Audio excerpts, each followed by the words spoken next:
तो दोस्तों ये वाली वीडियो अगर आपने समझ ली तो यानी कि आपको पूरा चैप्टर है वो आसानी से आप क्या कर दोगे, थ्रू आउट उसको आराम से पूरा कर दोगे। ठीक है, यानी कि ये वीडियो बहुत ज़रूरी है, इसमें बहुत ज़रूरी जो कंसेप्ट है इस चैप्टर का, बेसिक कंसेप्ट वो पूरा छुपा हुआ है। तो चलो इस वीडियो को शुरू करते हैं। Pair of linear equation in two variables हम चैप्टर पढ़ रहे थे। अब देखो, पेयर्स का आपको मतलब पता ही है, यानी कि दो, यानी कि जोड़े में जब भी कोई चीज होती है तो उसको हम कहते हैं पेयर्स। और linear equation in two variable जोड़े में होंगी तो उसको कहेंगे हम पेयर्स। यानी कि अब ये दोनों लीनियर इक्वेशंस इन टू वेरिएबल ये जोड़े में है, यानी कि पेयर्स में है, तो इसको हम कहेंगे pair of linear equations in two variable. ठीक है, सिंपल। अब देखो, हमने पिछली वाली वीडियोस में क्या देखा था कि हर कोई लीनियर इक्वेशन है, ये एक लीनियर इक्वेशन हो गई। ठीक है, इसका क्या बनेगा, एक ग्राफ बनेगा और वो स्ट्रेट लाइन रिप्रेजेंट करेगा। ठीक है, अब ये दूसरी इक्वेशन है तो इसका भी क्या होगा, स्ट्रेट लाइन होगी। ठीक है, अलग अलग तो इन्होंने क्या कर दिया, स्ट्रेट लाइन बना दी, लेकिन अगर हम इन दोनों को एक ही ग्राफ पे प्लॉट करें तो कैसे कैसे स्ट्रेट लाइंस का रिलेशन बन सकता है, चलो वो देखते हैं। ठीक है, अब ग्राफ्स के क्या है, इनके तीन टाइप हैं। यानी कि अगर मैं पेयर को, यानी कि दोनों इक्वेशन को अगर एक साथ एक ही ग्राफ पे प्लॉट करूं तो कैसे कैसे टाइप होंगे, तो उसी के तीन टाइप हैं। पहला टाइप ये है जिसमें क्या होंगी, दोनों लाइंस होंगी एक इस इक्वेशन की और दूसरी सेकेंड इक्वेशन की, आपस में एक दूसरे को इंटरसेक्ट कर देंगी, जैसे कि आपको यहाँ दिख रहा है। ठीक है, अब सेकेंड ग्राफ का टाइप क्या है, जिसमें दोनों ही लाइन क्या होंगी, एक दूसरे के पैरेलल पैरेलल हो जाएंगी, यानी पहली इक्वेशन और सेकेंड इक्वेशन एक दूसरे के क्या हो जाएंगी, पैरेलल। ठीक है, अब थर्ड ग्राफ का टाइप है, पहला ग्राफ, दूसरा और तीसरा, कि दोनों ही लाइंस की जो इक्वेशन है वो एक दूसरे के ऊपर से ही चली जाएंगी। ठीक है, यानी कि दोनों ही लाइंस की इक्वेशन एक दूसरे के ऊपर आ जाएंगे। ठीक है, सिंपल था। अब चलो आगे चलते हैं, इनके नाम देखते हैं, बेसिकली इनके नाम क्या है, यानी कि इस type of graph pairs of linear equation का नाम क्या है, इसका क्या है, इसका क्या है, चलो देखते हैं। देखो, इसमें लाइंस इंटरसेक्ट कर रही है, यानी कि देखो नाम ही आगे इंटरसेक्ट, यानी कि एक दूसरे को काट रही हैं, तो इस इन लाइंस को कहेंगे हम इंटरसेक्टिंग लाइंस। ठीक है, इन लाइंस को क्या कहेंगे हम, इंटरसेक्टिंग लाइंस। और जो ये सेकंड टाइप है, इसमें ये दोनों ही लाइन क्या है, एक दूसरे के पैरेलल है, तो इसलिए हमने क्या नाम दे दिया इनको, पैरेलल लाइंस। ठीक है, और इसमें दोनों ही लाइंस हैं जो इक्वेशन की वो एक दूसरे के ऊपर है, तो इसको हमने नाम दे दिया कोइंसिडेंट लाइन, यानी कि एक दूसरे के ऊपर, कोइंसिडेंट एक दूसरे के ऊपर होने वाली लाइंस। ठीक है, यानी कि ये हो गई intersecting line, parallel lines, coincident line. ठीक है, इतना तो समझ आया। अब मैं आपसे पूछूं कि अगर आपको सॉल्यूशंस निकालने हैं, यानी कि आपको कोई ऐसी वैल्यूज निकालनी है x और y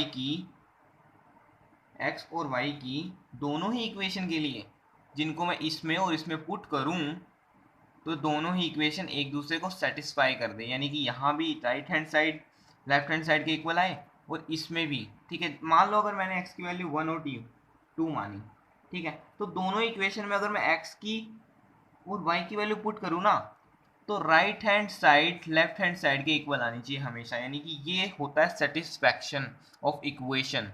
सॉल्यूशंस क्या करते हैं, हमेशा सेटिस्फाई कर देते हैं इक्वेशंस को, पेयर ऑफ लीनियर इक्वेशंस को। ठीक है, अब देखो मुझे सॉल्यूशंस निकालने हैं तो कैसे कैसे निकाल सकता हूँ मैं।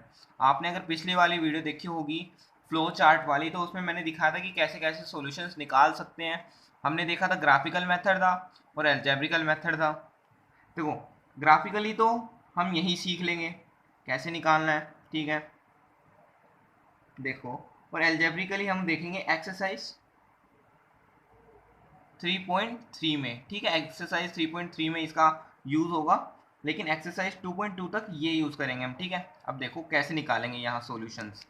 देखो, जो भी कोई कॉमन पॉइंट हो ना दोनों ही लाइंस का, वो कहलाएगा सॉल्यूशन, यानी कि कॉमन पॉइंट हो वही कहलाएगा सॉल्यूशन। अगर मैं आपसे पूछूं इस ग्राफ में सॉल्यूशन क्या है, कॉमन पॉइंट ढूंढो दोनों इक्वेशंस का, देखो ये रहा, तो जो ये पॉइंट है ये इसका सॉल्यूशन होगा, जो भी इसके कोऑर्डिनेट होंगे एक्स वाई।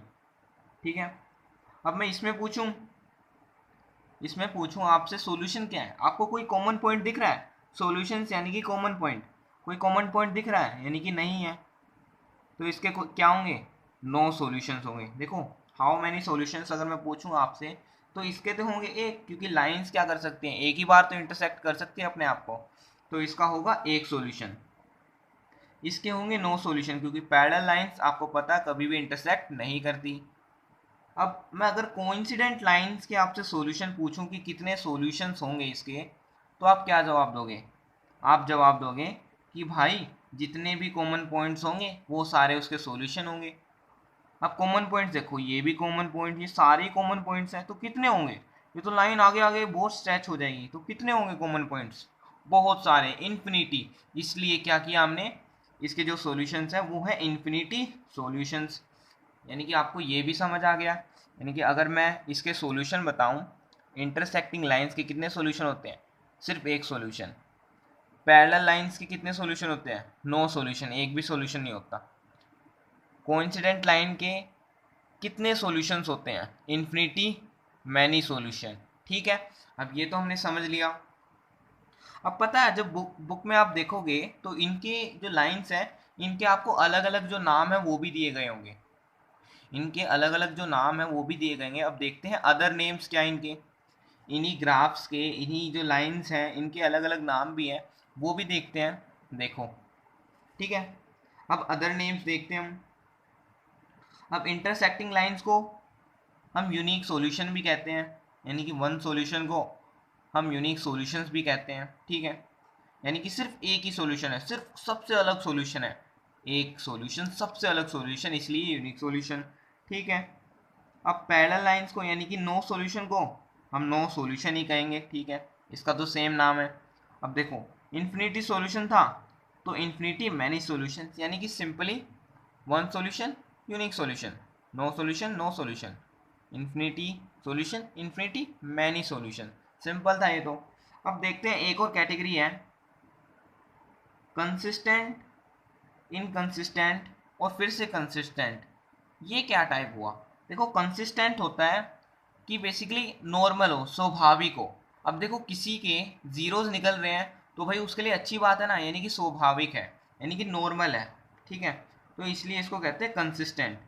और जिस ग्राफ के सॉल्यूशंस निकल ना रहे हो, अब ग्राफ यानी कि इक्वेशंस होती क्यों है? सॉल्यूशन के लिए बनी है। अब इक्वेशन के सॉल्यूशन ही नहीं होंगे तो वो अजीब सी बात हो गई, इसलिए क्या कहा हमने इसको, इनकंसिस्टेंट। और यहाँ तो बहुत सारे सॉल्यूशन है कोइंसिडेंट लाइन में, तो ये तो क्या हुआ, कंसिस्टेंट। ठीक है, कंसिस्टेंट लाइंस या कंसिस्टेंट। ठीक है, तो चलो दोस्तों अब देखेंगे हम थोड़ा सा एक ट्विस्ट इसमें, इस कंसेप्ट में थोड़ा सा एक ट्विस्ट क्या है वो देखते हैं और उसको भी बड़े अच्छे से समझते हैं। ठीक है, तो दोस्तों ट्विस्ट ये है कि अगर मैं आपको दो इक्वेशंस दे दूं, ठीक है, यानी कि मैंने आपको कोई दो इक्वेशंस दे दी और मैंने पूछा इन दो इक्वेशंस का टाइप बताओ, यानी कौन सी टाइप है, इनकी लाइंस क्या होंगी, अगर मैं इनको ग्राफ पे प्लॉट करूं तो भी बताओ मतलब होगा क्या है, लीनियर मतलब पेयर पैरेलल लाइंस होंगी, इंसिडेंट लाइन इंटरसेक्टिंग लाइंस होंगी या कोइंसिडेंट लाइन होगी। मैं आपसे पूछ रहा हूँ इनकी, यानी कि अभी अभी बताओ कि कौन सी लाइंस होंगी। आप कहोगे मैं ग्राफ बना के बता दूंगा, और जिस जैसी ग्राफ पे कोई भी जैसी टाइप की ग्राफ होगा फिर मैं आपको बता दूंगा। लेकिन मैं कह रहा हूँ आपको बिन ग्राफ बनाए आपको बताना है कि इनका टाइप क्या होगा, यानी कि आपको बिन ग्राफ बनाए बताना है कि इनका टाइप क्या होगा। आपको बिन ग्राफ बनाए बताना है कि इनका टाइप्स क्या होगा, यानी कौन सी टाइप की लाइंस होंगी, इंटरसेक्टिंग होगी, पैरेलल होगी या कोइंसिडेंट होगी। तो इसके लिए एक बात समझो, सबसे पहले इनकी स्टैंडर्ड फॉर्म लिखो, और अगर a1 upon a2 is not equals to b1 upon b2, ठीक है, अगर ये कंडीशन फुलफिल हो रही है इस इक्वेशन के लिए, अगर ये कंडीशन फुलफिल हो रही है तो यानी कि पक्का है ये इंटरसेक्टिंग लाइंस ही बनाएंगे, ये दोनों equations pair of linear equations. ठीक है, इनटू वेरिएबल। ठीक है, अगर ये फॉलो हो रहा है कंडीशन तो ये बनाएंगे, लेकिन मैं समझाऊंगा अभी थोड़ा सा, एक बार समराइज देखते हैं।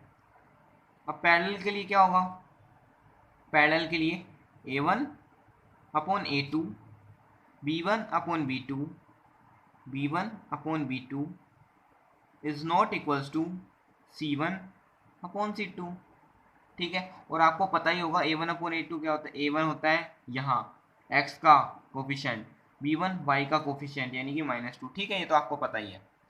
अब कोइंसिडेंट लाइंस के लिए क्या कंडीशन होगी, देखो A1 upon A2, B1 upon B2, C1 upon C2, यानी कि अगर कोई एक लाइन ऐसी बिल्कुल इनमें से निकल जाए तो आपको पता चल जाएगा कि ये कोइंसिडेंट लाइन होगी, ठीक है।